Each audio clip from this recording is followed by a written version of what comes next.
Bonjour à tous, bienvenue sur l'internaute.com pour une nouvelle émission. Nous avons le plaisir aujourd'hui de recevoir Grand Corps Malade qui a accepté notre invitation. Bonjour, Grand Corps Malade. Avec moi, pour présenter cette émission aujourd'hui, Sarah. On vous rappelle le principe, vous avez 45 minutes à peu près pour poser toutes vos questions à Grand Corps Malade. On essaiera d'en passer un maximum à notre invité. Alors, Grand Corps Malade, le nouvel album Funambule est dans les bacs depuis ce matin. Depuis quelques heures, ouais, voilà. ça y est. Ça a beau être le 4e, est-ce qu'il y a toujours un petit stress le jour de la sortie? Bien sûr. C'est un projet qu'on prépare depuis des mois, on a bien bossé dessus. Les textes, puis la musique sur les textes, puis après tout ce qu'il y a autour, la pochette, les machins, les trucs. C'est un projet qu'on a dans nos poches depuis longtemps. Donc au moment où ça y est, il va être dans les bacs, les gens vont pouvoir s'en emparer. Et bien sûr, il y a cette excitation, cette impatience d'avoir les premiers retours, etc. Ouais. Vous avez du coup déjà présenté l'album lors de mini-concerts surprises à la gare de Lyon, à la gare Montparnasse, notamment à Paris la semaine dernière. Il y a eu pas mal d'extraits sur différents sites web. Est-ce que vous avez déjà des retours de la part à la fois des fans et puis évidemment de la presse aussi? Ouais, écoutez, on a plutôt de très bons retours. Alors je croise les doigts pour que ça continue.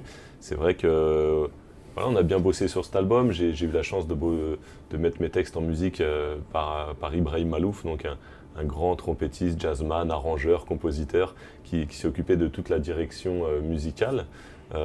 Et c'est vrai que je pense qu'il y a une bonne alchimie. Du coup, on a bien bossé en essayant de peaufiner les textes, de peaufiner la musique autour pour vraiment que ça ne fasse qu'un.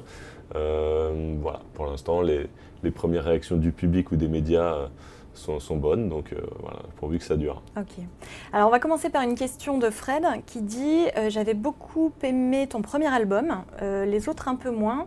Funambule est-il plus dans la veine du premier ou peut-être qu'il ne ressemble à aucun des 3 précédents, remarque, dit-il. Je pense qu'il ressemble à aucun des 3 premiers. Alors évidemment, le premier, il y avait vraiment un truc magique. C'était les gens découvraient le slam. Il était très très très intimiste au niveau des arrangements musicaux. Et le deuxième et le troisième étaient plus arrangés. Alors le quatrième, il est encore plutôt dans la veine des 2 et des 3. Hein, désolé Fred, parce qu'il y a quand même pas mal d'arrangements musicaux. Mais c'est encore différent, quoi.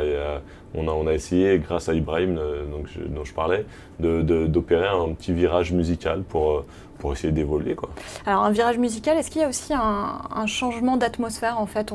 Parfois il y a eu le reproche, voilà, le slam c'est un petit peu triste, etc. Est-ce que vous avez l'impression d'avoir changé? C'est vraiment une idée reçue en fait, parce que oui, parce que sûrement le premier extrait, c'était Les Voyages en train, qui était un truc un peu sombre sur une petite musique. Mais moi, depuis le début, dès le premier album, il y a un texte qui s'appelle Je connaissais pas Paris le matin, sur une musique très funky. Il y avait un texte Ma tête, mon cœur et mes couilles, voilà, plutôt très rigolo, qui marchait bien. Donc moi, sur chaque album, en fait, il y a toutes ces humeurs-là. Et sur le quatrième, plus que jamais, il y a vraiment un mélange de textes un peu graves, mais des textes aussi très légers. Il y a un truc qui s'appelle Les lignes de la main, J'ai mis des mots, ou alors Tant que les gens font l'amour, qui est un petit peu une petite blague sur tous les nouveaux rappeurs amoureux, notamment via les réseaux sociaux et compagnie. Donc moi j'aime bien que sur un album, ce soit très varié au niveau des humeurs. Donc ouais, il y a aussi des trucs très légers. Donc justement, tu parles de variété. On découvre dans cet album énormément de sons différents, aux accents ethniques surtout, japonisants, orientaux. On découvre presque même le piano à pouce africain dans Te manquer. Est-ce que c'est du coup une volonté de ta part de mettre plus d'accent sur la musique et enfin évidemment la voix, mais surtout les deux quasiment au même niveau en fait? Ouais, mais c'est ça depuis plusieurs albums maintenant. J'ai vraiment envie que les deux soient au même niveau. Bien sûr, moi, je m'occupe de mes textes, c'est tout ce que je sais faire. J'écris les textes. Après, c'est un disque, quoi. Donc, il faut que la musique, elle pète aussi, quoi. Et du coup, bien sûr que la musique est très importante. Et en effet, il y a des morceaux variés. Il y a 3-4 morceaux avec des gros beats, presque hip-hop. Tu vois, j'avais envie des fois de rythmique un peu plus musclée. Et puis après, voilà, il y a un morceau qui s'appelle Les 5 Sens, juste un piano-voix avec la petite trompette d'Ibrahim Malouf au-dessus. Te manquer, voilà, il y a ce qu'on appelle un sansa, là, les petits pianos à pouce.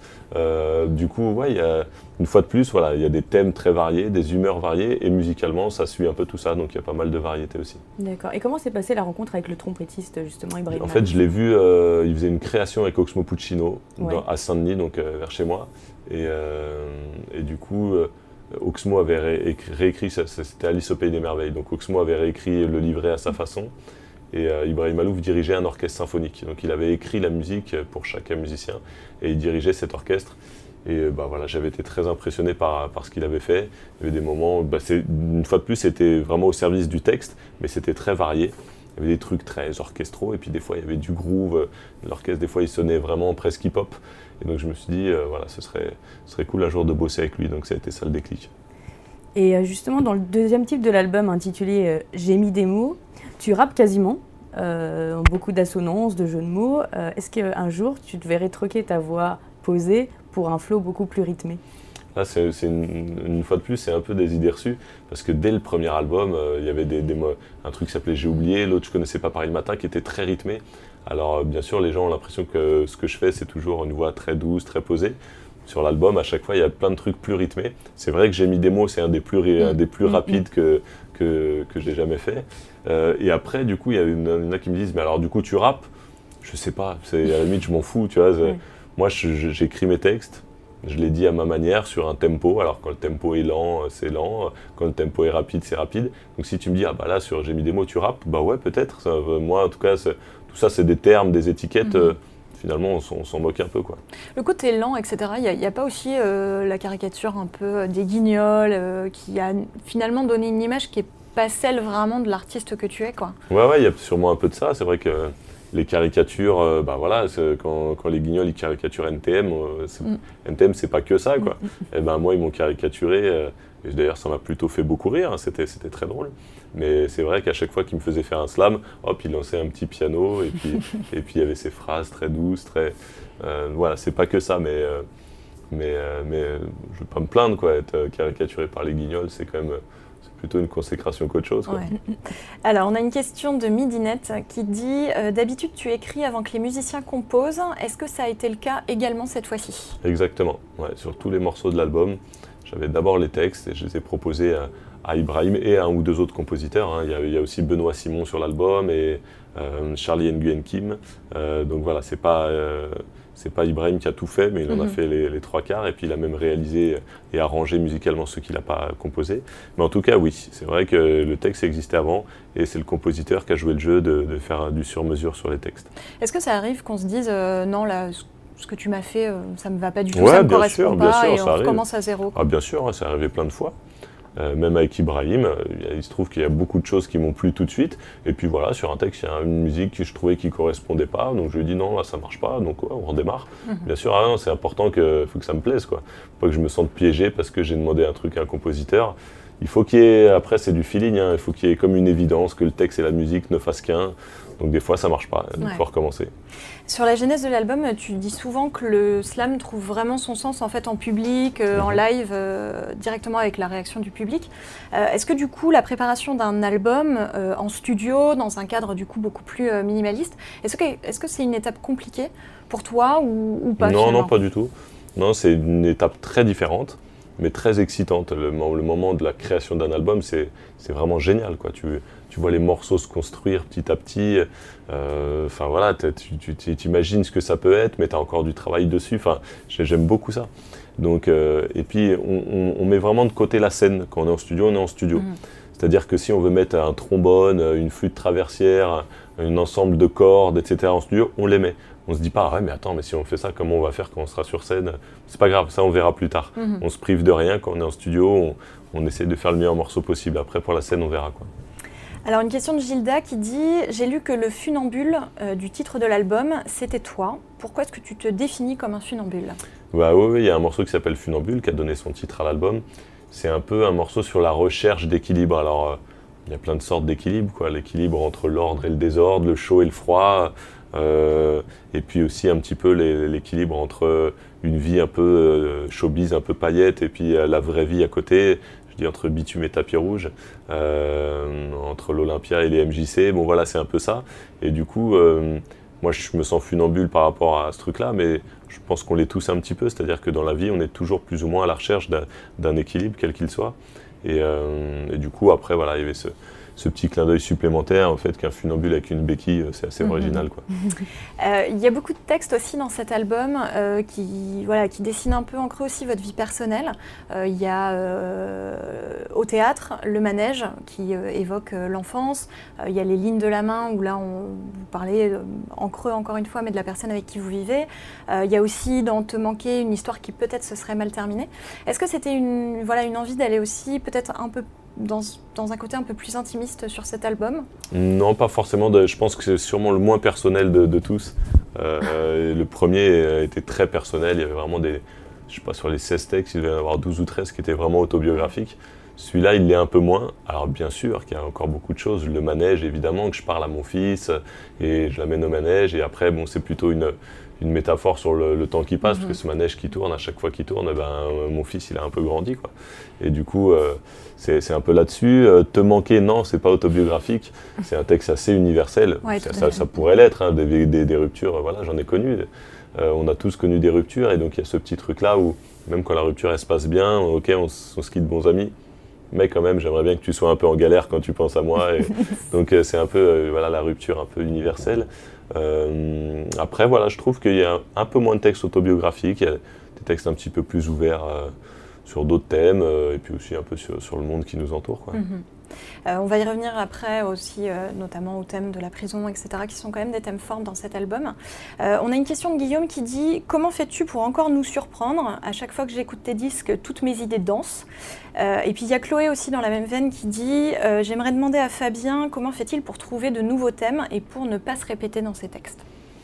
Merci à tous les deux, parce que c'est vrai que c'est un vrai enjeu, quand tu arrives au 4e album, de te dire « Bon, il faut encore que j'aborde des choses différentes. » Alors j'ai l'impression que c'est pas si compliqué que ça, parce que des thèmes, quand tu regardes autour de toi, il y en a partout, quoi. Chaque rencontre peut être un nouveau thème. Et puis même les thèmes, les plus grands thèmes, les plus classiques, sur l'amour ou le temps qui passe, même ces thèmes-là, tu peux les aborder de 1000 manières, quoi. Par exemple, le temps qui passe, le manège, finalement un texte sur le temps qui passe trop vite. Mais du coup, je l'aborde avec l'angle de mon fils qui est jamais au manège, etc. Au théâtre, finalement, c'est un texte sur le temps qui passe, parce que je compare la vie à l'échelle d'une pièce de théâtre, avec le lever de rideau, le premier acte, la mise en scène gérée par tes parents, puis après, il faut que tu improvises un peu pour créer ta propre vie, et puis le deuxième acte, et puis ça arrive à la fin de la pièce, et tu espères que tu auras quelques bonnes critiques à l'issue de cette pièce. Bon, voilà, tout ça, c'est une question d'angle d'attaque. Donc même quand tu utilises un thème que tu as déjà utilisé, ou que 1000 auteurs, ou compositeurs, ou poètes, ou scénaristes ont déjà abordé, et après c'est une question de comment tu vas l'aborder, par quelle feinte, par quelle métaphore, voilà. Et puis on change aussi au fur et à mesure des années, il y a le fait que vous soyez devenu papa aussi, après, il y a les grands thèmes que tu traverses dans ta vie perso qui forcément t'inspirent dans ton disque. Dans cet album, tu chantes avec 3 artistes totalement différents. On a d'un côté l'acteur français Richard Bohringer, la chanteuse de soul franco-camerounaise Sandra Nkake et, surprise, notre Francis Cabrel national. Exactement. Alors, comment se sont faites ces rencontres ? Alors Francis Cabrel, ça s'est fait d'une manière la plus belle et la plus sensée, parce que du coup c'est un duo qui a beaucoup de sens. C'est pas du tout un duo de maison de disques, hein, tiens, on devrait faire un truc. J'étais parrain des rencontres d'Astafor. Les rencontres d'Astafor, c'est Cabrel depuis une quinzaine d'années qui organise des rencontres entre auteurs, compositeurs, interprètes dans son village, avec souvent des gens qui ont déjà un certain niveau. Moi j'étais parrain de ces rencontres, et en tant que parrain, au lieu de juste faire mon concert à la fin des 10 jours, j'avais envie de participer à ces rencontres, puisque le but de ces rencontres c'est d'écrire des chansons sur place. Donc j'ai écrit ce texte qui respire le village d'Astafor, parce que ça parle d'une place de village, etc. Et j'ai dit à Cabrel, donc il y a Ours, qui était un des stagiaires qui a mis le texte en musique, et on a dit à Cabrel, bon allez, on se jette à l'eau, on le fait demain sur scène, comme les autres stagiaires, on vient d'écrire une chanson, on joue le jeu de la faire sur scène. Donc évidemment, Francis Cabrel, il a joué le jeu tout de suite, ça a donné une belle soirée où on a fait ce titre-là, et quelques mois plus tard, on s'est dit, ce serait dommage d'en rester là, et on est retourné chez lui à Astafor pour l'enregistrer. Alors Bohringer, c'est une autre aventure, une autre histoire. Richard, j'ai la chance de le connaître depuis un bout de temps. il est venu me voir en concert déjà il y a 6-7 ans, et puis on s'est revus, puis on a participé à des salons du livre ensemble, on est allé en Afrique ensemble, etc. Donc je le connais bien, maintenant je l'appelle tonton dans la vie. C'est comme c'est un peu s'il faisait partie de la famille. Et sur l'album aussi. Et sur l'album, du coup, dans le titre, je l'appelle tonton. Voilà, on s'était dit un jour, ce serait bien qu'on écrive un morceau ensemble, une espèce de duo entre deux générations sur le monde un peu malade qui nous entoure. Et du coup, là, c'est plutôt le jeune que je représente, qui est plutôt pessimiste, plutôt inquiet. Et c'est l'ancienne génération qui me dit, allez, on peut y arriver, il faudra du courage, de l'utopie, mais on peut le changer, ce monde. Et du coup, voilà, pour moi, c'est un morceau important de l'album, qui s'appelle La course contre la honte. Et ça reflète bien, je trouve, notre relation et qui est Richard Bohringer, quoi. Parce qu'on a Sophie qui dit, pourquoi avoir choisi de faire un titre avec Richard Bohringer, même si je l'adore en tant qu'homme, c'est quand même pas le meilleur chanteur qu'on connaisse. Ah, c'est pas forcément le meilleur chanteur, mais par contre, il chante pas dans le texte, il dit son texte, et là, il le dit avec quelle conviction, avec son talent d'acteur. Donc, je sais pas si cette demoiselle a déjà entendu le morceau, mais va l'écouter, tu vas voir qu'il chante pas, il cherche pas à chanter, mais il dit son texte avec une puissance qui est incroyable.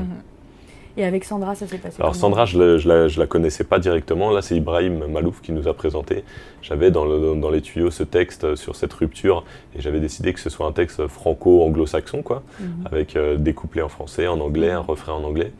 Et du coup, c'est Ibrahim qui m'a dit, tiens, est-ce que tu penses que tu pourrais le proposer à Sandra Nkake?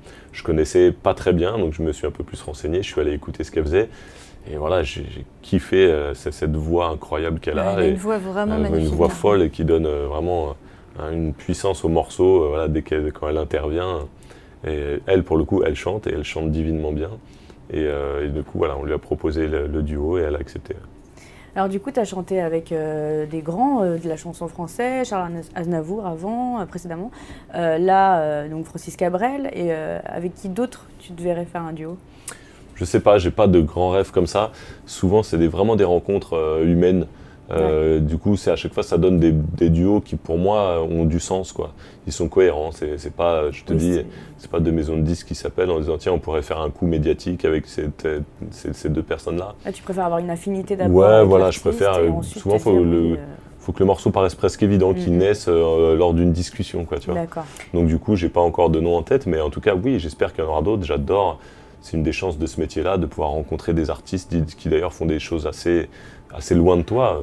Francis Cabrel et moi, on fait vraiment pas la même chose. Sandra Nkake et moi non plus. Richard Bohringer, il est même pas vraiment chanteur, il est plus acteur. Bon, bah voilà, ça donne pourtant des beaux duos, quoi. On a plusieurs internautes qui nous suggèrent un duo avec Renaud. Ah là là. Ah, ce serait avec plaisir. Ouais. Pas scoop. Donc, non, malheureusement, il n'y a pas de scoop. Mais bien sûr, moi, voilà, je l'ai dit et répété dans plein d'interviews, voilà, je suis un grand fan de Renaud. Je pense que je connais presque aussi bien que lui tout son répertoire. Et bon, voilà, en ce moment, il n'a pas forcément trop envie d'écrire des chansons, mais en tout cas, si un jour ça se présente, ouais, ce serait un honneur. Si elle est écrite pour lui, il peut peut-être juste se joindre au projet. Peut-être. Alors, on a, sur cet album, en fait, il y a plusieurs interviews dans lesquelles vous parlez d'un disque bilan. J'ai lu ça en tout cas. Moi aussi. Voilà. Mais je ne sais pas trop pourquoi. D'accord. Donc c'est pas du tout un disque bilan, pas plus que les précédents. Voilà, j'ai lu ça aussi, mais c'est pas du tout un disque bilan. Non, c'est un disque du moment, quoi. C'est le disque du moment, sur des textes que j'ai écrits sur les 2-3 dernières années. Je fais le bilan de rien du tout. C'est un constat du moment ou des textes du moment, mais non, je vois pas où est le bilan. On a Michel qui nous demande pourquoi est-ce que vous avez changé de maison de disques pour ce 4e album? Parce que c'est chez Believe Recordings, voilà. Celui-ci. Écoutez, moi j'étais sur un label qui s'appelle AZ. Contractuellement, on devait faire 3 albums. Voilà, on avait fait les 3. En plus, AZ a été un petit peu... Il y a eu du mouvement en interne. Ouais, il y a eu pas mal de remue-ménage et donc toutes les personnes avec lesquelles je bossais n'étaient plus chez AZ. Du coup, c'était l'occasion pour moi et mon producteur, parce que moi j'ai un producteur indépendant. Ouais. Donc tous mes disques, on les fait nous-mêmes, on les produit nous-mêmes. Après, évidemment, on est dans une maison de disques pour tout le reste. Et du coup, voilà, on avait le choix entre les maisons de disques, on en a rencontré plusieurs. Et voilà, on est allé chez Believe Records parce que c'est plein de jeunes, mais déjà avec plein d'expérience, super motivés. Et pour l'instant, tout le boulot qu'on a fait ensemble prouve qu'a priori, on a bien fait d'aller là-bas parce qu'il y a une super équipe. Alors une question de Jean-Noël, quelles sont tes sources d'inspiration lorsque tu composes tes textes de slam et comment fais-tu pour arriver à coordonner tes mots et ainsi pour former de très belles phrases slamées? Oula, une grande question. Non, les thèmes, c'est impossible à dire. Les thèmes, ils te viennent en regardant dehors par ta fenêtre, en regardant les infos, lors d'une rencontre, en bas de chez toi ou dans une prison. Je fais des ateliers slam en prison. Enfin, voilà, les thèmes, ils te viennent dans la vie de tous les jours. Et après, comment je fais pour les écrire? Écoute, c'est un peu de feeling, un peu de boulot. Moi, j'aime bien dire que j'écris à l'oral, c'est-à-dire que dès que j'écris 2 lignes, je les dis à l'oral, je vois comment elles résonnent, comment elles sonnent. Et là, tu vois si tu as un petit pied en plus ou qu'il manque un mot pour que... Voilà, normalement, avant même qu'il y ait la musique, il faut déjà qu'il y ait un vrai rythme dans les mots, quoi. On a Julien qui demande, penses-tu que le slam doit devenir une manière de dénoncer le système ou de défendre des opinions politiques? Oui et non, c'est-à-dire que bien sûr que le slam est une bonne manière de faire passer des messages. Donc il peut y avoir des textes de slam éminemment sociaux, politiques, mais ça peut être bien autre chose. Beaucoup plus léger, comme certaines chansons de cet album voilà, aussi. Ça peut être des textes fleurs bleues, sentimentaux, ou alors des petites blagues, des trucs marrants. Voilà, le slam c'est un art, et l'art comme tout le reste, que ce soit la chanson, la peinture, la danse, ça peut être engagé comme ça peut ne pas l'être. Donc chaque slameur, chaque auteur fait ce qu'il veut avec ses textes. Alors on a une question de Lou Blanc hier qui demandait donc bonjour Fabien, que penses-tu des personnes qui ont les larmes aux yeux en écoutant certaines de tes chansons alors que le slam n'est a priori pas leur musique de référence? C'est que ça marche, ça me fait très plaisir. Bien sûr que je vois des larmes aux yeux des fois dans le public, sur certains textes un peu durs. Et c'est vrai que j'ai reçu pas mal de messages qui me disaient à la base, une musique un peu urbaine, notamment le slam, c'est pas mon truc. Mais par contre, tel ou tel texte m'a vraiment touché. C'est ça qui est fort dans l'écriture. C'est qu'à la limite, on s'en fout de quel genre musical c'est. On revient à ce que je disais tout à l'heure, l'étiquette slam, rap, chanson, variété, spoken word. Finalement, on s'en moque un peu. Avant tout, c'est des textes mis en musique. Et si les textes parlent à des gens, ils peuvent être émus et c'est le principal. Et de différentes générations en plus. Ouais, c'est ça qui est bien. J'ai la chance d'avoir dans mes concerts vraiment une grande variété, une grande amplitude d'âge. Il y a bien des enfants, des ados, il y a plein de jeunes, il y a des troisième âges, il y a des têtes blanches, et tant mieux. As-tu l'impression d'être le pionnier du slam en France? Et est-ce que tu te sens pas un peu tout seul? Alors pionnier, non, je ne suis pas du tout le pionnier, il y avait des slameurs avant moi. Moi j'ai commencé le slam en 2003 alors qu'en France il existait depuis plusieurs années. Après évidemment j'ai été le plus médiatisé et qu'aujourd'hui je représente un peu l'image du slam en France. Et ouais, je me sens un peu seul parce que évidemment, il y a plein d'autres slameurs qui ont des talents et des plumes incroyables. Le slam, c'est une variété de styles très très très riche. On peut même écrire en prose dans le slam. On parlait tout à l'heure des différents trucs engagés, pas engagés. Enfin, il y a autant de styles qu'il y a de slameurs, donc il y en a une multitude. Et du coup, qu'il y ait un seul mec un peu médiatisé sur le slam, je trouve ça un peu dommage. Voilà, j'appelle les gens à aller écouter Rouda, tu réponds à la question de Baptiste. Souhaites-tu faire découvrir au public d'autres slameurs? Et pourquoi pas les aider à se produire? Alors non, je ne suis pas producteur. J'ai essayé de les aider parce que j'ai des fois des duos. Alors évidemment, je me dis je suis médiatisé, peut-être ça peut les aider, mais ce genre de truc, ça ne marche pas forcément. Donc bien sûr, il y en a qui ont fait des premières parties, des choses comme ça, mais moi je suis ni producteur ni média, et tant que ces mecs-là ne seront pas invités par les médias, ce sera compliqué pour eux de faire vivre leur musique. Mais en tout cas, ils ont déjà des albums, ils font des tournées. Enfin voilà, ils sont pas connus du grand public, mais ils ont déjà un vrai parcours artistique. Donc, je pense à Rouda, à Ami Karim, à Souleymane Diamanka, à Luciole. Voilà, n'hésitez pas à aller vous renseigner, à aller écouter. C'est des artistes qui viennent tous ils viennent vraiment de la du région slam. Parisienne, enfin Paris. Ouais, ceux-là, ils sont tous parisiens. Ouais. D'accord. Alors, dans ton dernier morceau, non, pas Luciole d'ailleurs, excuse-moi, Luciole, si tu nous écoutes. Luciole, je crois, elle habite plutôt sur Paris maintenant, mais je crois qu'elle vient de Rennes, un truc comme ça. D'accord. Alors, dans ton dernier morceau, tu parles des nouvelles technologies, Facebook, Twitter et compagnie, en disant qu'elles ne laissent plus de place à la langue de Molière, ce qui est vrai. Non, j'ai dit elles ont vrillé la langue de Molière. C'est pas tout à fait pareil. C'est pas tout à fait pareil. Elles laissent leur place, mais là, dans les textos, elles l'ont un peu vrillé, quoi. Voilà, et justement, est-ce que c'est vraiment un mal pour toi, ou est-ce qu'on peut voir à travers cela une nouvelle forme de langage normalisé? Non, c'est ni une nouvelle forme de langage, ni un mal. C'est un mode de langage précis pour une communication précise, qui est le texto, il faut que ça aille vite, que ce soit efficace.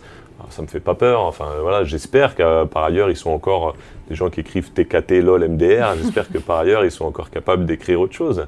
Mais en tout cas, d'écrire ça à cet endroit précis pour une communication précise, c'est pas grave. On a Jen qui demande qui sont tes modèles d'écriture. Eh ben, on en a parlé un peu, Renaud. Je trouve qu'on parlait de variété de thèmes. Voilà, lui, il a tout fait.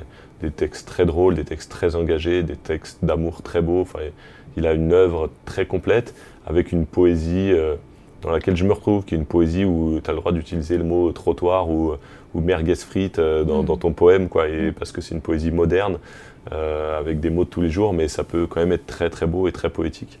Donc Renaud, Brassens, bien sûr, tous ceux qui aiment l'écriture peuvent en trouver que en Brassens forcément un modèle. Puis après, il y a Barbara, il y a Aznavour, et puis mis à part ces grands classiques de la chanson française, bon voilà, moi aussi j'ai écouté beaucoup de rap, donc voilà, évidemment que NTM, IAM, quand j'étais ado, c'était une référence. Et puis après, Kerry James, Oxmo Puccino, voilà, tout ça, c'est un mélange de tout ça qui m'a un peu inspiré. Surtout des artistes français. Ouais, moi je suis pas bilingue, je parle pas couramment anglais, donc comme j'ai besoin de comprendre ce que j'entends, bien sûr, hein, j'ai écouté beaucoup de rap américain, il y a des grosses prods magnifiques, etc. Mais en termes de texte, forcément, je suis plus attaché à la langue française. Donc là, c'est des artistes vraiment qui font de la musique. Est-ce qu'il y a aussi des auteurs, voilà, des mecs qui font vraiment de la littérature qui ont pu inspirer? Non, j'ai lu un peu de poésie classique. J'ai pas l'impression que ça m'ait vraiment inspiré, comme si moi j'avais vraiment cette culture de l'oreille. Il faut plutôt que j'entende ce que me dit le poète ou l'écrivain, plutôt que juste que ça passe par la lecture. Donc c'est vrai que voilà, j'ai plutôt tendance à parler de chanteurs que de poètes. Alors on a évidemment aussi pas mal de questions qui sont liées à votre vie, à votre accident, à cette trajectoire particulière. On a une question de Nedjami qui dit as-tu choisi de faire du slam après seulement ton accident ou est-ce que c'était une vocation depuis ta plus tendre enfance? Non, c'est arrivé bien après. J'ai mon accident en 97 et j'ai découvert le slam en 2003. Donc du coup, il n'y a pas vraiment de cause à effet. Hein. Les médias aiment bien des fois dire que le slam m'a aidé à me relever, etc. C'est pas vraiment ça. C'est vraiment arrivé 6 ans après. Et du coup, non, je connaissais pas le slam avant mon accident. Mick demande justement un peu dans ce même thème, penses-tu que tu aurais fait cette carrière sans ton accident? Est-ce que tu aurais eu les mêmes choses à dire?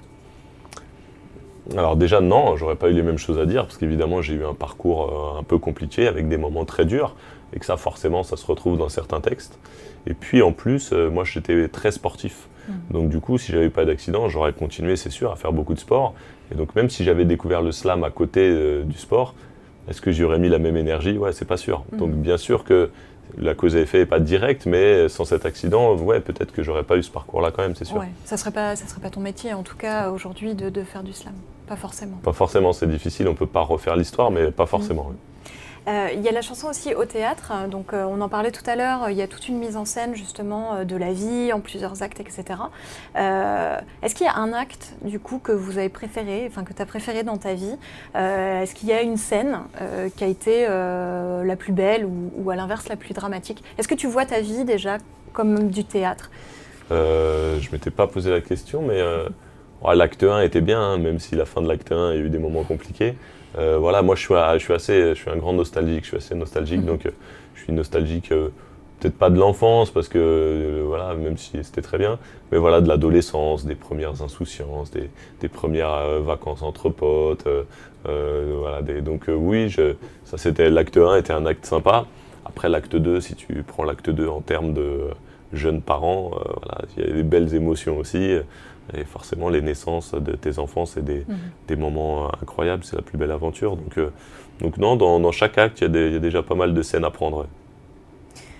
Dans le titre Le bout du tunnel, qui est assez émouvant quand même, tu racontes l'histoire de Laurent Jacquat. Donc c'est un ancien détenu qui a été incarcéré pendant 25 ans et pour qui la vie a basculé en enfer un soir de décembre 84, pour citer la chanson, et en se défendant d'une attaque de skinhead. Donc comment t'en es venu à t'intéresser à lui en fait? Je l'ai rencontré en prison à la maison centrale de Poissy, parce que je faisais des concerts là-bas, je suis allé 2 fois là-bas. Et du coup, après les concerts, on a pas mal discuté. Et la première fois, je crois, il m'a dit si tout va bien, je sors en 2023. Ça m'avait fait un choc. Et puis en fait, il a été finalement libéré plus tôt pour bonne conduite. Et il a un parcours évidemment incroyable. Voilà, je raconte sa vie en 4 minutes dans ce texte. Donc il a été condamné pour meurtre en se défendant sur une attaque de skinhead. Mais derrière, après mauvaise conduite, tentative d'évasion, il s'évade une première fois, il retombe pour braquage. Enfin bon, une histoire incroyable. En prison, il apprend sa séropositivité, ce qui est apparemment très compliqué en plus en milieu carcéral.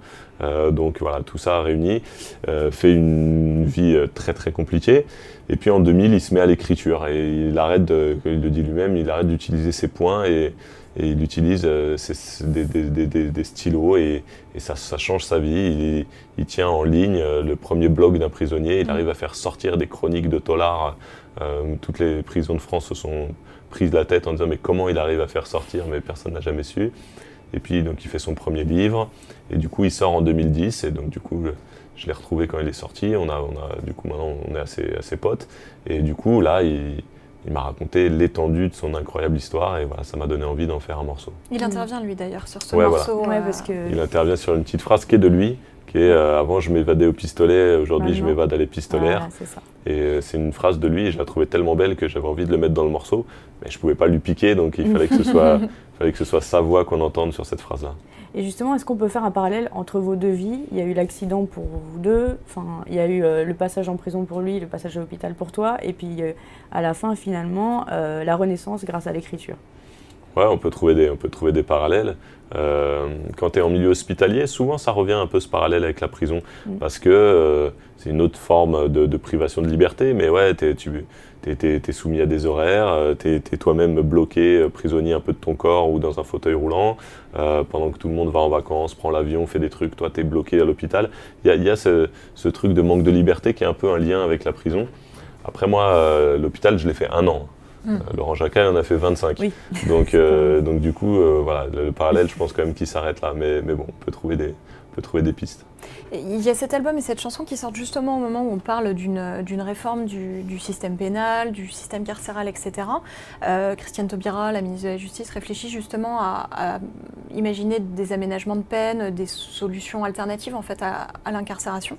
Est-ce que toi, c'est un sujet du coup qui t'intéresse et sur lequel du coup tu as des préconisations ou en tout cas des idées sur la récidive, sur le système carcéral? Des idées, des préconisations, ce serait prétentieux. Je ne me suis pas assez penché sur le sujet. Après, en tout cas, oui, ça m'intéresse. De ce que j'en vois, je trouve ça bien que Taubira essaye de réformer un peu ce système. Bien sûr que la prison pour certaines peines, c'est pas la solution. Et que s'il y a des aménagements de peine ou des voies alternatives, je pense qu'il faut les étudier. On voit bien que la prison, ça prépare mal la sortie. La prison en France, ça prépare mal la réinsertion. Des fois, tu tombes pour une petite connerie, tu prends 4, 5, 6 mois, mais en tôle, tu rencontres plein de gens et tu rentres dans des réseaux plus balèzes. Et quand tu ressors, voilà, tu n'as qu'une envie, c'est refaire des conneries plus importantes. Donc voilà, je pense qu'évidemment, il y a une vraie réforme à trouver. On sait aussi que les conditions d'incarcération en prison sont dramatiques, qu'on est vraiment en retard par rapport à pas mal de pays d'Europe, notamment dans les maisons d'arrêt. Où il y a vraiment, où les prisons sont surpeuplées. Donc voilà, je m'y intéresse. Je suis pas du tout un spécialiste de la question, mais pour faire pas mal d'ateliers slam et de concerts en prison, évidemment que je m'y intéresse. Et je pense qu'en effet, il y a des réformes à trouver. Ouais. Il y a un autre thème qui te tient à cœur, c'est notamment celui de l'avenir des enfants. On en parlait tout à l'heure dans Course contre la montre. Course contre la honte. Course contre la honte, tout à fait, c'est exactement ça.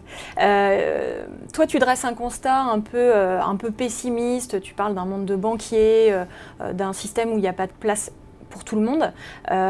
Bohringer, lui, dans le duo, il répond on va rien lâcher, tu vas voir, ça va mieux se passer. Il dit notamment faut aimer pour être aimé, faut donner pour recevoir. Tu le disais tout à l'heure, hein, c'est pas forcément autobiographique toutes les chansons, mais qu'est-ce qui domine finalement chez toi? Est-ce que c'est plutôt l'inquiétude ou est-ce que c'est plutôt l'espoir que les choses puissent changer quand même? En principe, de nature, je suis plutôt optimiste. Donc, souvent, ce qui domine, c'est plutôt la petite piste un peu éclairée, la petite lumière qui dit que si on va par là, on peut peut-être y arriver. Ensuite, le choix sur ce morceau, il était clairement que moi, je sois le côté un peu alarmiste, pessimiste, et que Bohringer soit le mec qui dit allez on peut s'en sortir. Mais finalement les inquiétudes que j'annonce un peu dans ce texte-là, elles sont réelles. C'est-à-dire que je ne suis pas beaucoup plus optimiste que ce que j'ai vraiment dit dans cette chanson. Et en effet, on est dans un système basé vraiment sur la rentabilité partout, les banquiers qui décident de qui a une bonne note, de qui doit licencier pour faire plus de chiffres. Voilà, on est dans un système où oui, il n'y a pas de place pour tout le monde, où on laisse vraiment pas mal de gens sur le côté du chemin. Et du coup, j'ai l'impression évidemment, j'ai pas la solution comme ça, hein, mais en tout cas, c'est sûr qu'on ne remet pas beaucoup l'humain au centre des préoccupations, quoi. Et donc voilà, dans la réponse de Boringer, évidemment, c'est quand il dit on n'a pas le même tic-tac, nous il est plutôt du côté du cœur. Évidemment qu'on s'en sortira un peu si chacun par des petites initiatives ou peut-être les grands de ce monde pensent sur des initiatives un peu plus importantes, on pense un peu plus à l'humain que au pétrole, à l'argent, à la rentabilité. Enfin, le truc de base à 2 balles, mais que tout le monde a déjà dit, mais qui est quand même incroyable, c'est comment une entreprise peut licencier à tour de bras quand déjà elle fait des bénéfices. C'est incompréhensible. Ça, pour moi, c'est quand même le symbole d'un peu tout notre système, quoi. Juste une question de Laetitia qui dit penses-tu montrer une image différente de la personne avec un handicap ?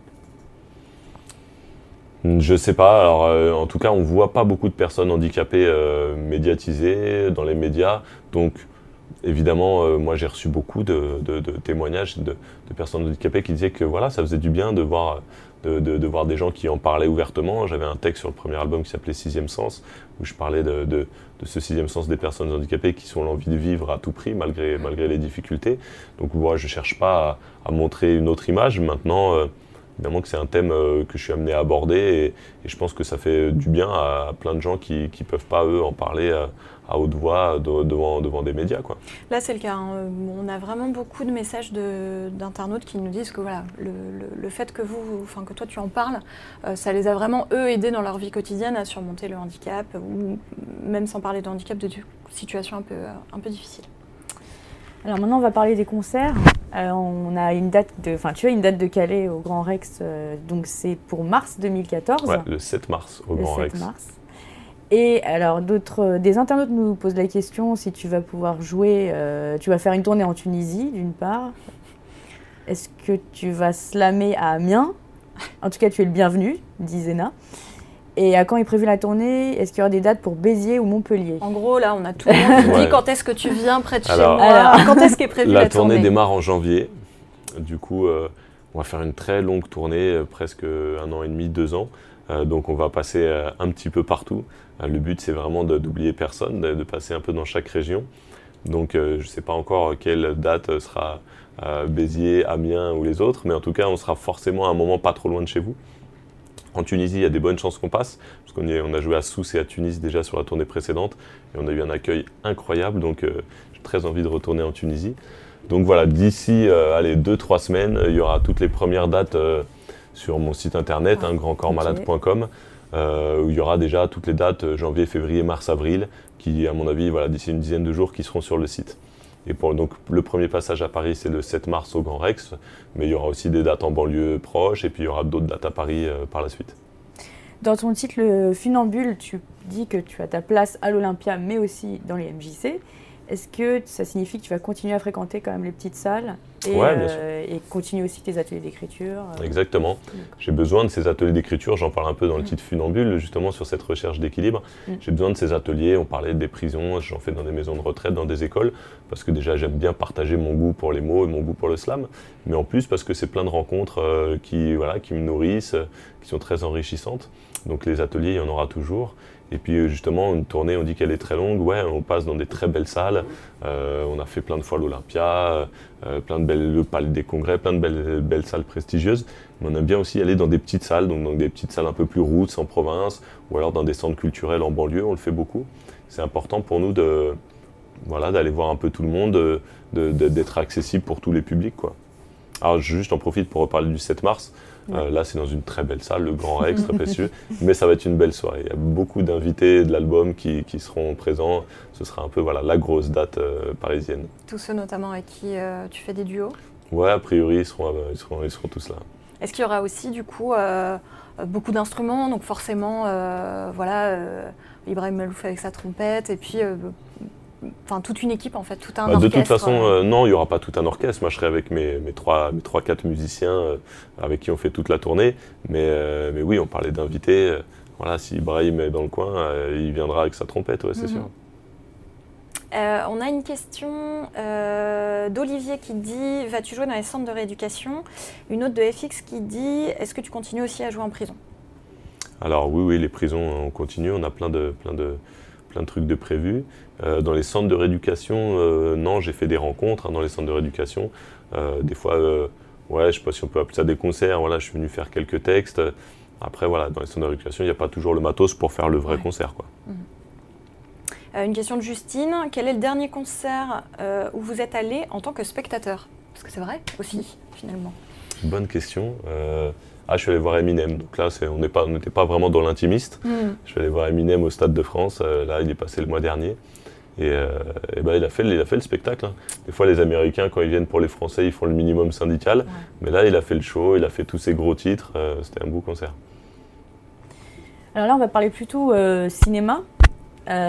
Tout d'abord, sur ta musique, tu me parles de mettre de la musique sur des images.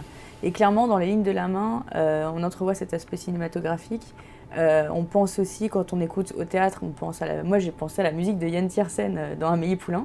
Est-ce que tu te verrais réaliser avec tes musiciens, par exemple, la bande-son d'un film? Moi, non. Si on parle juste de musique, moi, malheureusement, j'aimerais, mais je suis vraiment pas compositeur. Du coup. Mais tu poserais avec les musiciens. Mais je prendrais un peu il faudrait qu'il y ait plein de passages parlés, donc c'est un peu compliqué. Mais par contre, ce parallèle avec le film, j'aime beaucoup en parler parce que c'est vrai que moi, dans mes textes, il y a des images et j'aime bien parler de la musique comme d'une bande originale. Donc sur mon disque, et Ibrahim Malouf serait le premier aussi à vous le dire parce qu'il aime beaucoup cette idée d'une musique pour illustrer des images. C'est vrai qu'on aime bien parler de mettre de la musique sur mes textes comme une BO, quoi. Ah ouais, carrément. Et puis dans les lignes de la main, c'est vraiment on sent que c'est la musique qui ponctue les mots. C'est vraiment ça, point à la ligne, tac. Exactement. Il y a une musique un peu très dessin animé sur les lignes de la main. Ouais. Et donc, côté cinéma, vraiment, là, t'as prêté ta voix dans Toy Story 3, t'as interprété le clown Rictus. Et aujourd'hui, on apprend que tu vas interpréter Joey, donc un des personnages dans le film d'animation La mécanique du cœur de Mathias Malzieu, le chanteur de Dionysos, qui est un ami à toi, j'imagine.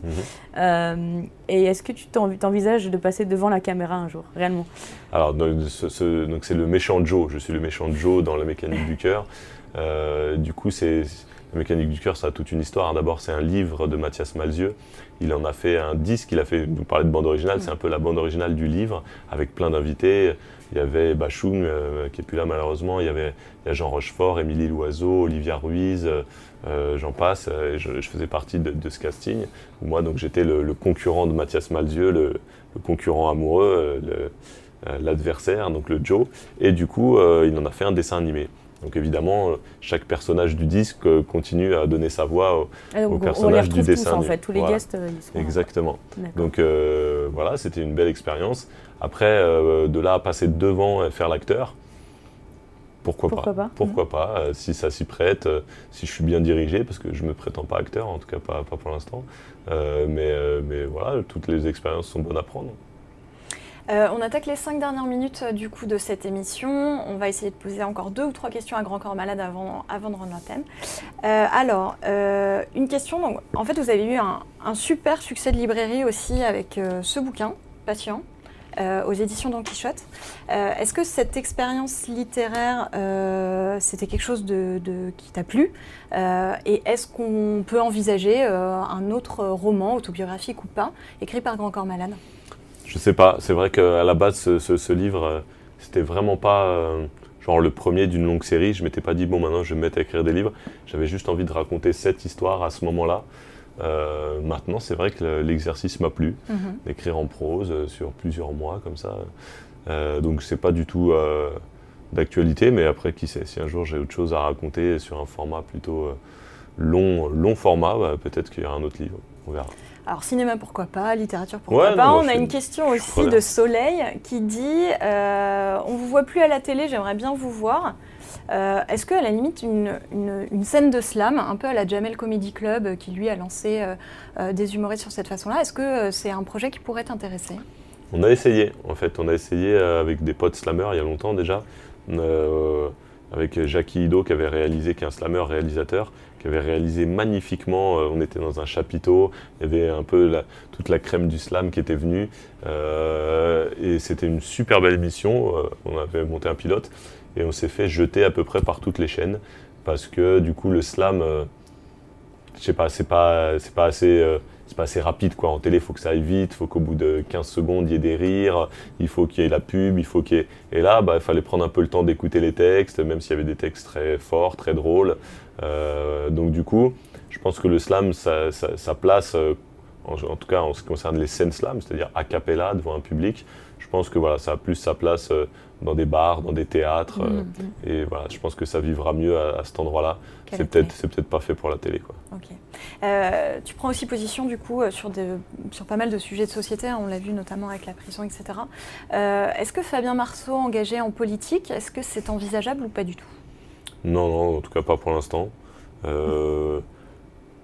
J'espère, j'essaye que de temps en temps dans certains textes, il y a un peu du contenu lié à notre société. Je n'hésite pas à donner mon avis si je me sens légitime sur le sujet. Après, voilà, de là à m'engager en politique, non, je ne me sens pas à ma place. Je ne maîtrise pas tous les sujets. Je vais déjà essayer de faire des textes et puis on verra, quoi.